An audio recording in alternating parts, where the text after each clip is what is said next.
시편 7절에서 마지막 23절 말씀까지 함께 보겠습니다. 시편 50편 7절 말씀. 내 백성들아 들을지어다. 내가 말하리라. 이스라엘아 내가 내게 증언하리라. 나는 하나님 곧 내 하나님이로다. 나는 내 재물 때문에 너를 책망하지는 아니하리니 내 번제가 항상 내 앞에 있음이로다. 내가 내 집에서 수소나 내 우리에서 숫 염소를 가져가지 아니하리니 이는 산림의 짐승들과 무산의 가축이 다 내 것이며 산의 모든 새들도 내가 아는 것이며 들의 짐승도 내 것이미로다. 내가 가령 주려도 내게 이르지 아니할 것은 세계와 거기에 충만한 것이 내 것임이로다. 내가 수소의 고기를 먹으며 염소의 피를 마시겠느냐? 감사로 하나님께 제사를 드리며 지존하신 이에게 내 세원을 갚으며 환난 날에 나를 부르라. 내가 너를 건지리니 내가 나를 영화롭게 하리로다.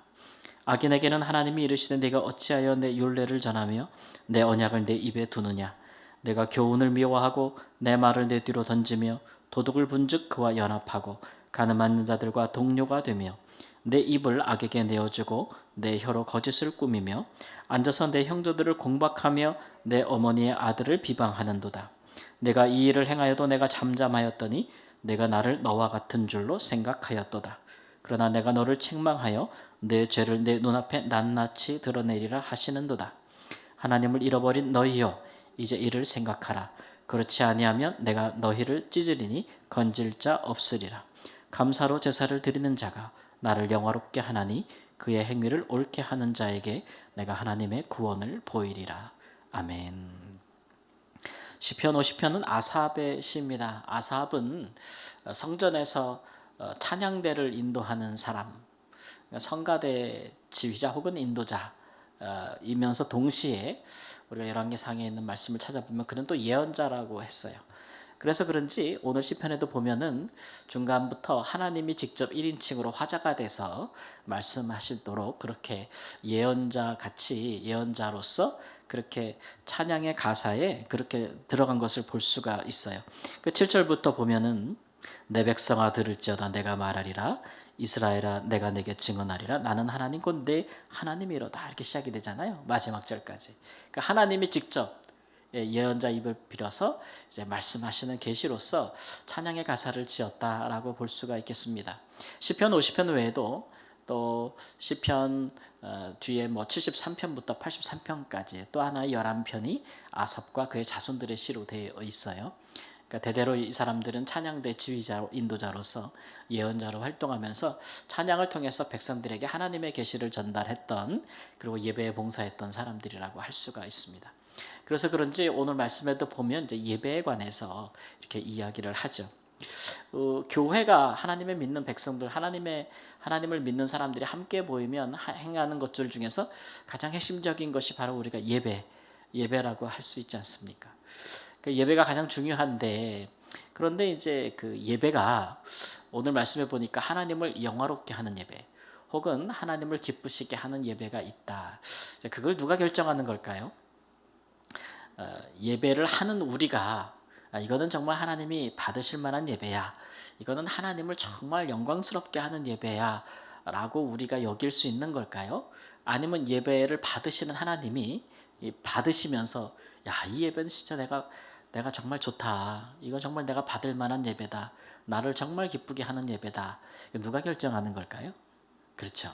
하나님이 결정하는 거죠. 그죠? 우리가 아무리 우리가 좋아하는 것을 즐기고 뭐 하고 함께 뭐 북치고 장구치고 다 해도 하나님이 보실 때 하나도 기분이 좋지 않으면 하나님을 영화롭게 하는 예배가 아니잖아요. 특별히 오늘 시편 50편에는 그 부분에 대해서 하나님을 영화롭게 하는 예배에 대해서 이스라엘 백성들이 오해하지 않도록 잘 가르쳐주고 있는데 특별히 이제 8절 말씀 보면은 나는 내 재물 때문에 너를 책망하지는 아니하리다 이렇게 말씀하시잖아요. 그러니까 재물을 하나님 앞에 드리지 못해서 하나님께 제사할 수 없다. 재물이 부족해서 하나님이 책망하신다. 우리 하나님은 그렇게 하지 않는다는 거예요. 그 이유에 대해서 내 앞에 내 번제가 항상 내 앞에 있다 이렇게 얘기했잖아요. 그러니까 이스라엘 백성들은 개인적으로 하나님께 뭐 감사제도 드리고 화목제도 드리고 속죄제도 드리고 뭐 형편을 따라 다 드릴 수 있었어요. 근데 그런 걸 내가 드릴 그게 안 돼. 그러면 하나님께 제사할 수 없느냐 이런 얘기죠. 근데 하나님께서 모든 이스라엘 백성들을 대신하여 날마다 제사장들이 아침에 하나님께 드리는 제사가 있잖아요. 그게 뭐죠? 그게 번제입니다. 번제. 그죠? 화제로 드리는 거. 그러니까 매일 너희들이 나께 드리는 예배가 있다. 번제가 있다는 거죠. 그거는 이스라엘 모든 백성을 대신하여 제사장님들 드리는 거므로 그 번제는 안 드린 적이 없잖아요. 그죠? 그러니까 번제를 모든 이스라엘을 대신하여 하나님께 드리는 게 때문에 네가 개인적으로 하나님께 드릴 재물이 없다고 해서 내가 너를 책망하지 않겠다 이런 얘기예요. 예. 그러면서 뭐 설명을 하잖아요. 야, 내가 뭐 내 집에서 내 수소나 내 순념소를 내가 가져가겠냐? 어? 세상에 있는 살림에 있는 짐승들과 산 가축이 다 내 것이다. 아마 이렇게 말씀하시잖아요. 말씀을 재밌게 해요. 산의 모든 새들도 내가 다 알고 들의 짐승도 다 내 건데 12절 말씀이 더 위트가 있어요. 내가 가령 주려도 내게 이르지 아니할 것은 하나님이 배를 졸졸 굶어도 너한테 왜 재물 안 갖고 오냐라고 요구하지 않겠다는 거예요. 근데 하나님이 우리처럼 뭐 배를 굶으시겠어요? 안 그럴 거 아니에요. 그죠? 그러니까 하나님이 하나님을 영화롭게 하는 제사는 하나님이 재물에 두지 않으신다는 거죠. 그렇다고 해서 하나님께 항상 빈손으로 오란 얘기는 아닙니다. 그러니까 재물을 더 드린다고 해서 예물을 더 드린다고 해서 하나님을 더 영화롭게 하는 것은 아니다라고 말씀하고 있는 거예요. 제사의 본질이 그게 아니다는 거죠. 그러니까 예배의 본질이 그게 아니라는 거예요. 예배의 본질은 오늘 말씀해 보니까 감사하는 것이다. 하나님께 감사한다. 그러니까 뭘 감사하는 걸까요? 하나님께. 그냥 모든 걸 다 포함하면 하나님께서 우리에게 주신 구원에 감사하는 거죠. 그러니까 죽으면 천국 가니까 그 감사라는 거구나. 그러니까 그렇게 생각하면 우리 그 주일날 오후에 그 많은 구원에 대해서 10번의 강의를 들었는데 그러면 너무 좁게 생각하는 거예요. 그죠? 구원은 굉장히 우리가 생각한 것보다 굉장히 크고 넓고 깊고 우주적이라는 말씀을 드렸잖아요. 그러니까 구원을 감사한다는 얘기는 모든 것을 감사한다는 얘기예요. 그러면 감사의 제사, 감사의 예배라는 것은 하나님께 감사하는 사람의 태도가 있어야 되는 거죠. 거기에 대한 예로 이렇게 드는 것이 있는데 14절 말씀 보니까 하나님께 감사하며 내 서원을 갚으라는 얘기죠. 하나님께 너무 감사해. 그래서 내가 하나님 앞에 너무 감사해서 하나님 내가 하나님 앞에 이걸 하겠습니다. 뭐 이걸 또 혹은 뭐 이렇게 결심하고 결단하는 거 있잖아요. 약속하는 거. 그거 있으면 뭐 하라는 거예요? 이행하라는 거예요. 왜 이행을 해야 돼요? 감사하다면서요. 내가 너무 고맙고 너무 감사한 사람한테 내가 뭘 하겠다고. 우리가 사랑관계도 그렇잖아요. 나한테 엄청난 큰 일을 해줬어. 근데 내가 적게나마 너무 감사한 마음으로 하겠다고 해놓고 그거 말도 쑥덕 안 하고 언제 말하는 식으로 배째라 그러면 그 사람 옳다고 할 수가 없겠죠. 그렇죠? 하나님 앞에도 마찬가지예요. 내가 뭔가를 하겠습니다 라고 하나님 앞에 서원한 게 있으면 그것을 갚는 것이 마땅히 감사하는 사람의 태도가 아니냐라는 거죠. 또 하나님께서 주신 은혜에 감사, 구원에 감사하면 네가 어려울 때에 하나님의 이름을 부르라 그랬어요. 환난 날에 나를 부르라. 이건 무슨 얘기예요? 기도하란 얘기죠. 하나님께 정말 감사하고 하나님을 의지하면 어려울 때에 하나님 찾으란 얘기예요. 그럼 내가 너를 구원한다. 나를 구원해 주실 분이 하나님인 걸 알면서도 내가 그런 어려움과 공경에 빠질 때 그의 이름을 부르지 않는 것은 그것도 그 하나님 입장에서 보면은 그렇게 예뻐할 만한 모습은 아닌 거죠. 그래서 항상 하나님을 부르라. 그것이 나를 영화롭게 한다. 영화롭게 한다. 우리가 뭐를 해줄 능력이 있어요? 나 부모로서 내가 능력이 있어. 근데 자녀가 엄청나게 어려워. 근데 부모님이 해결해줄 능력이 있어요. 근데 자녀가 자존심이 세가지고 부모님한테 와서 도와달라고 얘기를 안 해.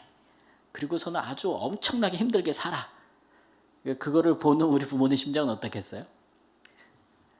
그래도 자녀가 아유 부모님 뭘 도와달라 그래 그러면서 막 그러는 것보다 자녀가 와서 부모님 앞에 이거 좀 도와주세요 엄마 아빠 그래가지고 뭐 그래 내가 도와줄게 그러면 기뻐요 안 기뻐요? 우리 기쁘잖아요.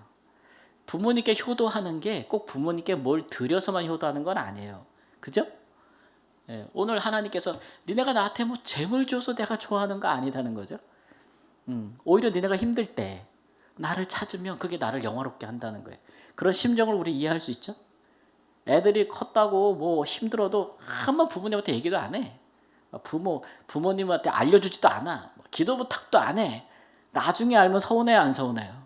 서운하잖아. 저것이 머리에 피가 말랐다고 언제부터 부모를 부모로서 우리 그거 더 서운해요.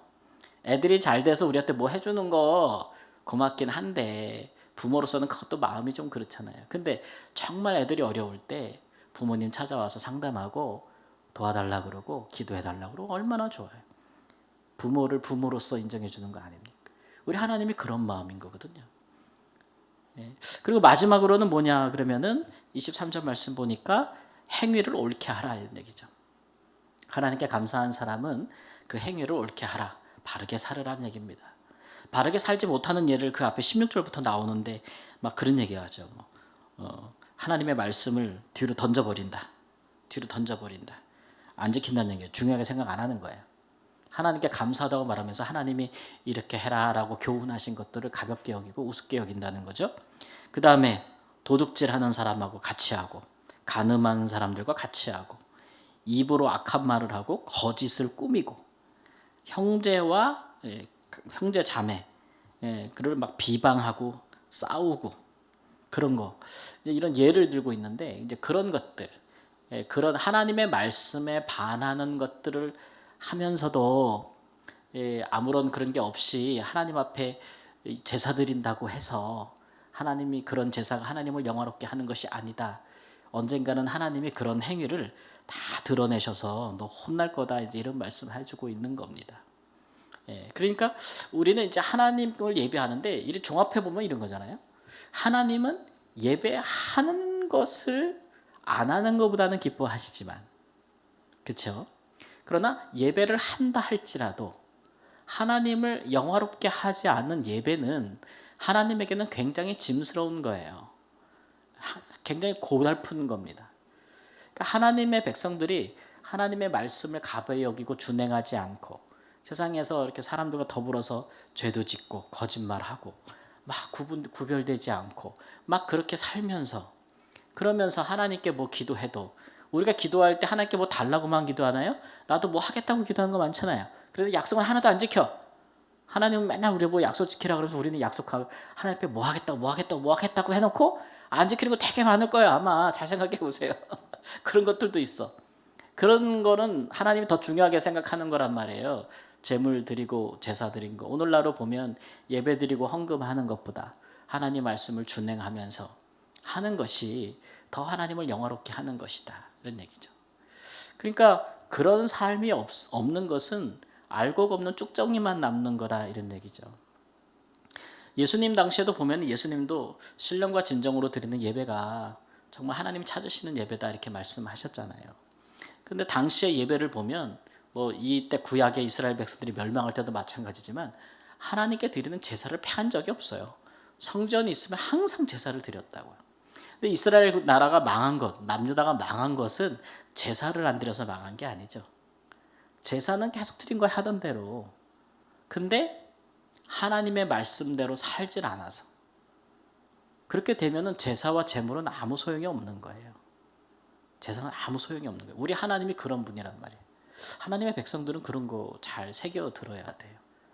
결국 예수님 당시에 얼마나 큰 성전과 많은 제사들이 드려졌지만 결국은 그 모든 사람들이 예수님께 정죄받지 않았습니까?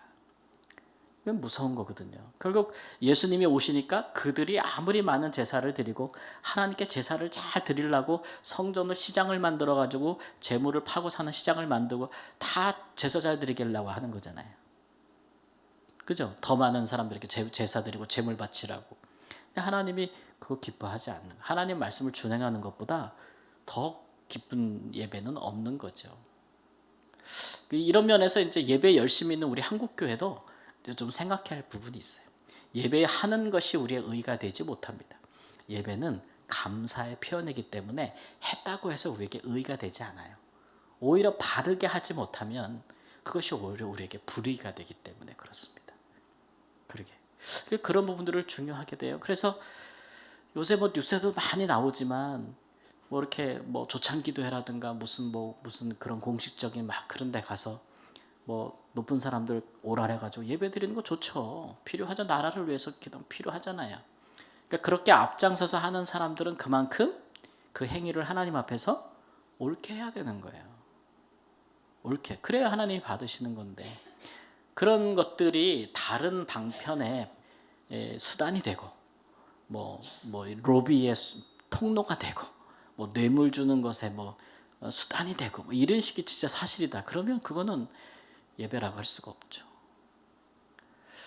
그런 부분들 예배를 하는 데 목적이 있는 게 아니고 하나님을 영화롭게 하는 예배를 드리는 것이 하나님의 진정 기쁘시게 하는 것이다 라는 것. 그리고 하나님은 우상이 아니기 때문에 내가 형편이 안 돼서 재물을 다 많이 못 드린다고 해도 하나님이 그런 걸로 책망하지 않는다는 거예요. 그러나 하나님의 백성이 구원받은 자의 삶이 합당치 아니하면 하나님 그거는 책망하시죠. 그러니까 우리 하나님이 어떤 분인지를 잘 알고 우리의 삶에서도 또 우리가 하나님께 모여 예배하는 것에서도 하나님을 영화롭게 하는 은혜가 있기를 우리 주 예수님의 이름으로 축원합니다. 아멘.